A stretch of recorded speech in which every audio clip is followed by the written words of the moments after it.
Hi, hello everyone. This is Soumya from Book Feast. இன்னைக்கு நம்ம வீடியோல Sailing to Byzantium அப்படினு வில்லியம் பட்லர் ஈட்ஸால எழுதப்பட்ட ஒரு போம் தான் பார்க்க போறோம். Its introduction. W.B. Yeats அவர்கள் 1865 ல இருந்து 1939 வரைக்கும் வாழ்ந்திருக்காரு. ஒரு ஐரிஷ் போயட். 1923ல லிட்ரேச்சருக்கு நோபல் பிரைஸ் வாங்கியிருக்காரு. இவருடைய 60ஸ்ல தான் வந்து சேலிங் டு பைசாண்டியம் அப்படின்ற அந்த போம் எழுதியிருக்காரு.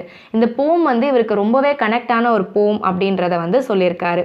என்ன சொல்லியிருக்காரு அப்படின்னு பார்த்தா, இவர் வந்து தன்னுடைய சோல் பற்றியும் தன்னோட ஓல்டேஜ் பற்றியும் அவரோட தாட்ஸ் எல்லாத்தையுமே சேர்த்து தான் சேலிங் டு பைசாண்டியம் அப்படின்னு இந்த போம் எழுதுனதாக சொல்லியிருக்காரு. ஸோ அதோட ரெஃபரன்ஸும் வந்து நான் இங்கே கொடுத்துருக்கேன். பேக்ரவுண்ட் ஆஃப் தி போம் 1926ல இந்த போம் எழுதப்பட்டிருக்கு. தி டவர் அப்படின்ற கலெக்ஷனில் 1928ல பப்ளிஷ் ஆயிருக்கு. What is Byzantium? பைசாண்டியம்னா என்ன?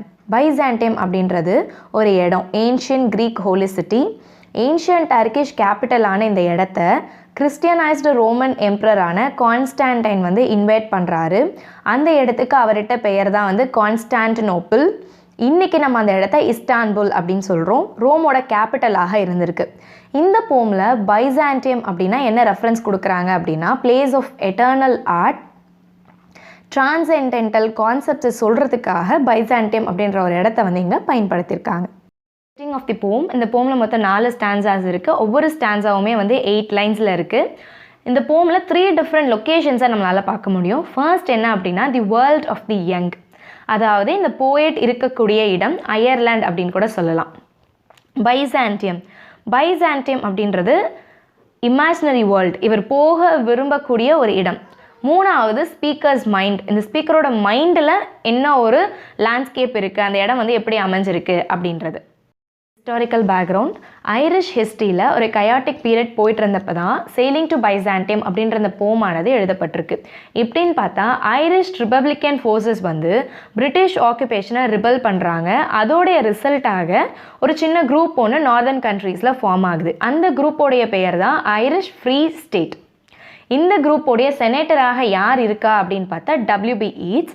அவர் செனேட்டராக இருந்த அந்த காலகட்டத்தில் தான் இந்த போமை எழுதியிருக்காரு. அண்ட் இவருக்கு வந்து ஃபேசிசம் மேலேயும் டெமோக்ரஸி மேலேயும் இன்ட்ரெஸ்ட் இருக்குது அப்படின்னு நமக்கு தெரிய வருது. என்னதான் டெமோக்ரஸி மேலே அவருக்கு இன்ட்ரெஸ்ட் இருந்தாலும் அங்கே இருக்கக்கூடிய சிட்டிசன் ரூலுக்கு வந்து இவர் சப்போர்ட் பண்ணுற மாதிரி நமக்கு தெரியலை. போம். இந்த போம் வந்து கம்ப்ளீட்லி ஒரு இமேஜினேட்டிவ் ஜேர்னி, மெட்டஃபாரிக்கல் ஜேர்னி அப்படின்னு கூட சொல்லலாம். ஏன் அப்படின்னு பார்த்தா, 60ஸை ரீச் பண்ணக்கூடிய ஓல்டேஜ் கிட்ட இருக்கக்கூடிய ஒரு மேன் லைஃப்பை எப்படி பார்க்குறாங்க, அவங்கள சுற்றி இருக்கக்கூடிய யங்ஸ்டர்ஸுக்கு என்ன இம்பார்ட்டன்ஸாக இருக்குது, வேறஸ் இந்த ஓல்டேஜில் இருக்கக்கூடிய இந்த மேன், அதாவது நம்ம போயட், இந்த போயட் வந்து எட்டர்னல் லைஃப்பை எப்படி தேடுறாரு, பாரடைஸ் அப்படின்றதுக்கு என்னென்ன டெஃபினிஷன்ஸ் வச்சுருக்காரு அப்படின்றத மையமாக கொண்டு அமைஞ்ச poem. No country for old men. இங்கே எந்த கண்ட்ரியை ரெப்ரசன்ட் பண்ணுறாங்க அப்படின்னா அயர்லாண்ட். ஏன் அப்படின்னா அயர்லாண்டில் இருந்து தான் W.B. ஈட்ஸ் அவர்கள் இந்த போமை எழுதியிருக்காரு. அவரோட 60ஸ்ல எழுதப்பட்ட போம் ஐரிஷ் ஃப்ரீ ஸ்டேட்டோட செனேட்டராக இருக்கும் போது எழுதியிருக்காரு. ஸோ அவருடைய அனுபவத்தை அயர்லாண்டில் அவர் எப்படியெல்லாம் இருந்தார் அப்படின்றத இந்த போமில் ரெப்ரசன்ட் பண்ணியிருக்கலாம் அப்படின்னு கிரிட்டிக்ஸால் பேசப்படுது. அந்த அயர்லாண்டுன்ற கண்ட்ரி ஓல்டு மென்கான இடம் கிடையாது. ஏன் அப்படின்னு பார்த்தா, ஓல்டு மென்னை வந்து இங்கே ரொம்ப மதிக்கலை, யங் மென்னை தான் மதிக்கிறாங்க.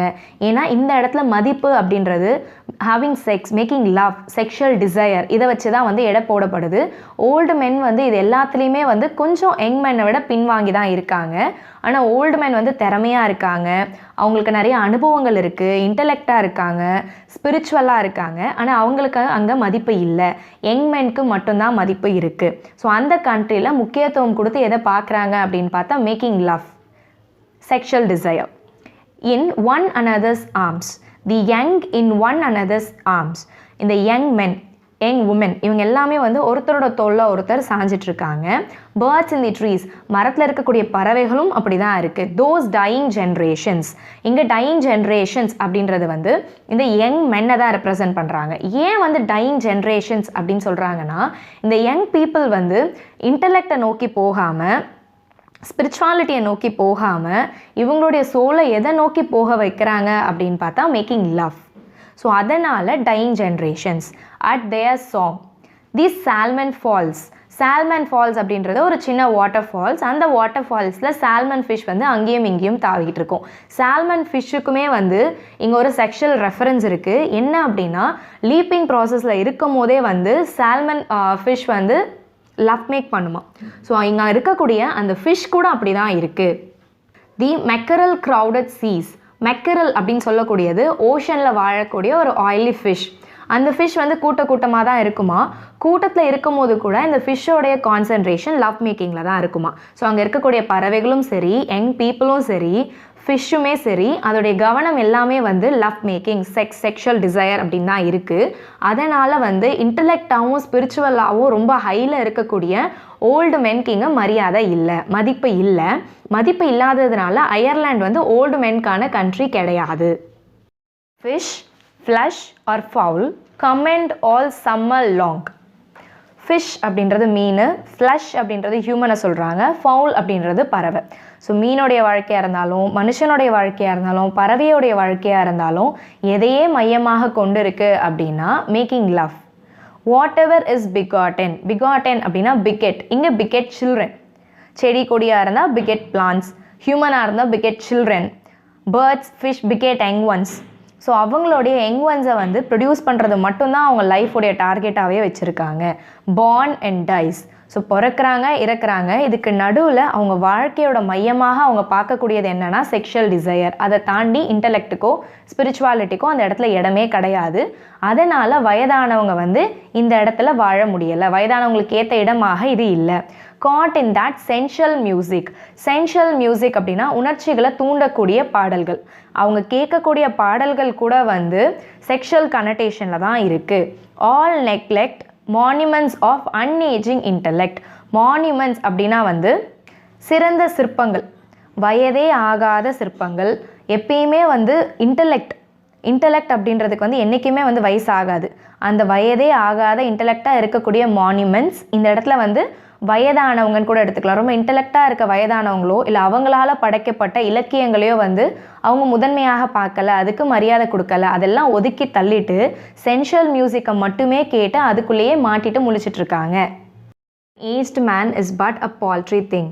பால்ட்ரி அப்படின்னா பெத்தட்டிக், பாவப்பட்ட. வயதானவங்களை இந்த கண்ட்ரியில் பாவப்பட்ட அற்பமான பொருளாக தான் பார்க்குறாங்க. எ டேட்டர்டு கோட். டேட்டர்ட் அப்படின்னா கிழிந்த அப்படின்னு அர்த்தம். எ tattered coat upon a stick.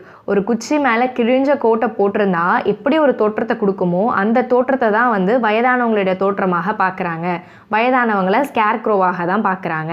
So a tattered coat upon a stick அப்படின்றது ஸ்கேர் க்ரோவை ரெப்ரசென்ட் பண்ணுது. ஸ்கேர் க்ரோ அப்படின்னா என்னென்னா, அக்ரிகல்ச்சரல் லேண்டில் அங்கே இருக்கக்கூடிய கிரைன்ஸ் எல்லாத்தையுமே பாதுகாக்கணும், பறவைங்க கிட்ட இருந்து பாதுகாக்கணும். பறவைங்க உள்ளே வராமல் இருக்கிறதுக்காக ஒரு குச்சியில் வைக்கோல் எல்லாத்தையும் சேர்த்து கட்டி தேவையில்லாத ட்ரெஸ்ஸு, கேப் இதெல்லாம் போட்டு பெருசாக டெக்கரேட் பண்ணி வைப்பாங்க. இதை பார்க்கும்போது இந்த பறவைங்க என்ன பண்ணுன்னா, அங்கே யாரோ ஹியூமன் இருக்காங்க அப்படின்னு நினச்சிட்டு பயந்துட்டு ஓடிடும். ஸோ இந்த ஸ்லைடில் பார்ப்பீங்க, அதுதான் வந்து ஸ்கேர் க்ரோ. அந்த ஸ்கேர் க்ரோவை மாதிரி தான் ஏஜ்டு மேனை பார்க்குறாங்க. அன்லெஸ் எதன் வரையில் இப்படி பார்க்குறாங்க, ஏஜ்டு மேனை ஒரு டேட்டர்டு கோட் போட்டிருக்க ஒரு ஸ்கேர் க்ரோவாகவும் அற்பமான பொருளாகவும் எதன் வரைக்கும் பார்க்குறாங்க அப்படின்னா, soul clap its hands and sing and loudest sing for every tatter in its mortal dress. Mortal dress அப்படின்னா இந்த ஹியூமன் பாடி வந்து ஒரு மார்டல் ட்ரெஸ், என்றைக்குமே அழியக்கூடியது.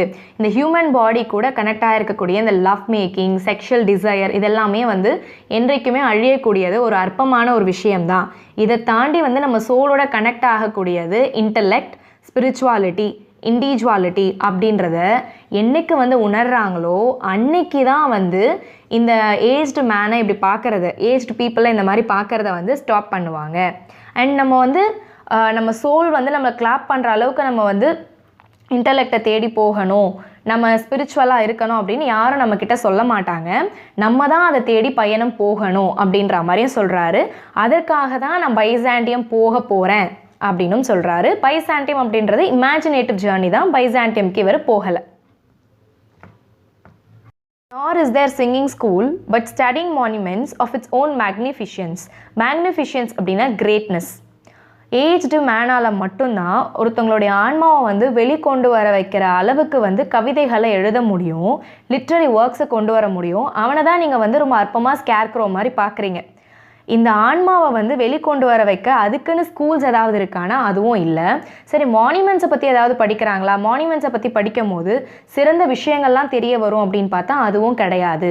And therefore I have sailed the seas and come to the holy city of Byzantium. அதனால தான் நான் அந்த கண்ட்ரியை விட்டுட்டு அங்கேருந்து கடல் பயணம் செஞ்சு இந்த ஹோலி சிட்டியான பைசாண்டியம்க்கு வந்துட்டேன். ஸோ இந்த 2 ஸ்டான்ஸால் ஏன் அயர்லாண்டை விட்டு அவர் வந்து ஒரு இமேஜினேட்டிவ் ஜேர்னி மூலயமா பைசாண்டியம் வந்தார் அப்படின்றத சொல்கிறாரு. அதுக்கு ஒரு முதல் காரணம் என்ன அப்படின்னா, அங்கே இருக்கவங்க ஏஜ்டு மேனோடைய திறமையையும் ஸ்பிரிச்சுவாலிட்டியையும் க்ரியேட்டிவ்னஸையும் என்கரேஜ் பண்ணலை. அவங்க வந்து யாரை என்கரேஜ் பண்ணுறாங்க, எதை என்கரேஜ் பண்ணுறாங்க அப்படின்னா sexual desire, being in sex and making love. அதனால் நான் பைசாண்டியம்க்கு வந்துட்டேன் அப்படின்னு சொல்கிற மாதிரி செகண்ட் ஸ்டான்ஸா வந்து முடியுது.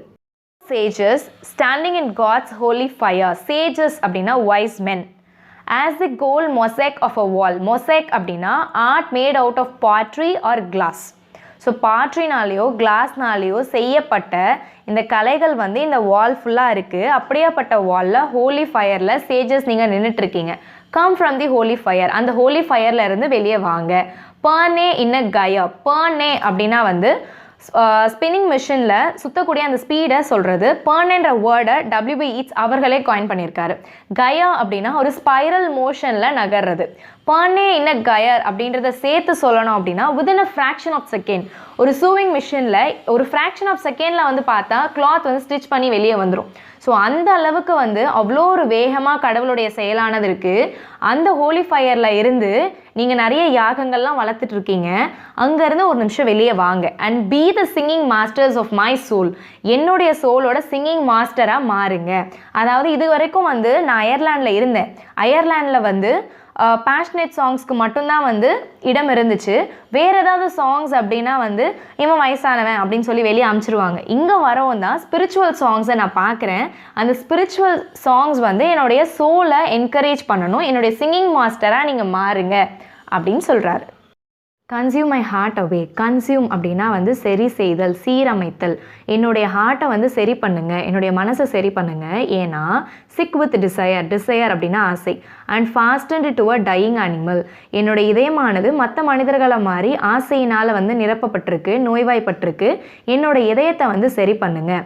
ஃபாஸ்டன்ட் to a dying animal. So இங்கே டையிங் ஜென்ரேஷன்ஸ் அப்படின்ற மாதிரி இங்கே டையிங் அனிமல் அப்படின்றதுக்கு ஏன் சொல்கிறாருன்னா, மற்ற அந்த அயர்லாண்டில் இருக்கக்கூடிய யங்ஸ்டர்ஸை மாதிரி ஒரு காலத்தில் நானும் இருந்திருக்கேன். அதனால் என்னுடைய இதயம் வந்து நோய்வாய்ப்பட்டிருக்கு, சிக்காக இருக்குது. அதுலேருந்து என்னை சீரமைக்கிறதுக்காக நீங்கள் தான் வந்து எல்லா முயற்சிகளையும் பண்ணணும். நீங்கள் தான் வந்து என்னுடைய சோல் மாஸ்டராக மாறணும். என்னோடய சோலுக்கு ஒரு சிங்கிங் மாஸ்டராக மாறணும்.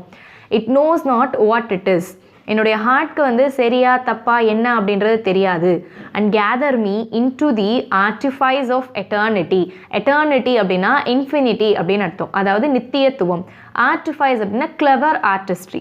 ஸோ இந்த கிளவர் ஆர்டிஸ்ட்ரியான இந்த நித்தியத்துவத்தை எனக்கு சொல்லிக் கொடுங்க. என்னுடைய ஹார்ட்டை வந்து சீரமைச்சு சரி பண்ணுங்க அப்படின்னு சேஜஸ் கிட்ட ரெக்வெஸ்ட் பண்ணுற மாதிரி இந்த ஸ்டான்ஸா அமைஞ்சிருக்கு. Once out of nature, I shall never take my bodily form from any natural thing.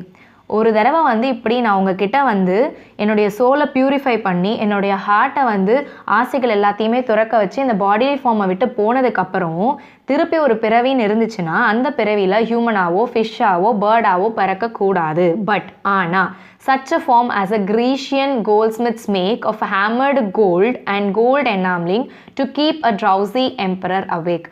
ஆனால் நான் எப்படி பிறக்க விரும்புகிறேன்னா, கிரீஸில் இருக்கக்கூடிய கோல்ட்ஸ்மித்ஸ் வந்து என்ன பண்ணுவாங்களாம், கோல்டை வந்து திருப்பி திருப்பி சுத்தியலால் அடித்து கோல்டால் முலாம் பூசப்பட்ட ஒரு பறவையை வந்து உருவாக்குவாங்களாம். அந்த பறவையுடைய வேலை என்ன அப்படின்னு பார்த்தா, தூக்கத்தில் இருக்கக்கூடிய எம்பரரை தூங்காமல் முழிச்சு வச்சுருக்கிறது, அவரை தூங்க விடாமல் எப்பயுமே அவேக்காக வச்சுருக்கிறது இந்த பறவையுடைய வேலையாக. இந்த இடத்துல ஒரு அப்போகிராஃபில் ஸ்டோரியை சொல்கிறாங்க. அப்போகிராஃபில் ஸ்டோரி அப்படின்னா என்னென்னா, உண்மையான நடந்த நிகழ்வாக இருக்காது, ஆனால் அதுக்கு முக்கியத்துவம் இருக்கும்.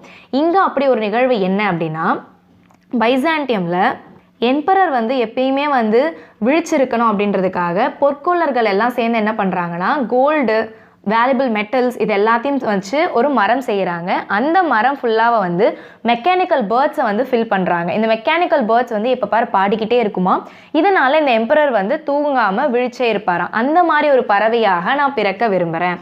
R set upon a golden bough to sing. அந்த கோல்டன் பவ் மேலே உட்காந்து பாடக்கூடிய ஒரு பறவையாக நான் பிறக்க விரும்புகிறேன்.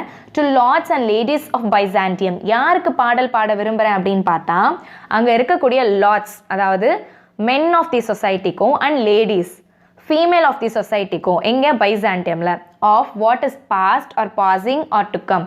என்னுடைய பாடல் எதை பேஸ் பண்ணி இருக்குன்னா கடந்த காலம், பாசிங் அப்படின்னா நிகழ்காலம், ஆர் டு கம் அப்படின்னா வந்து எதிர்காலம்.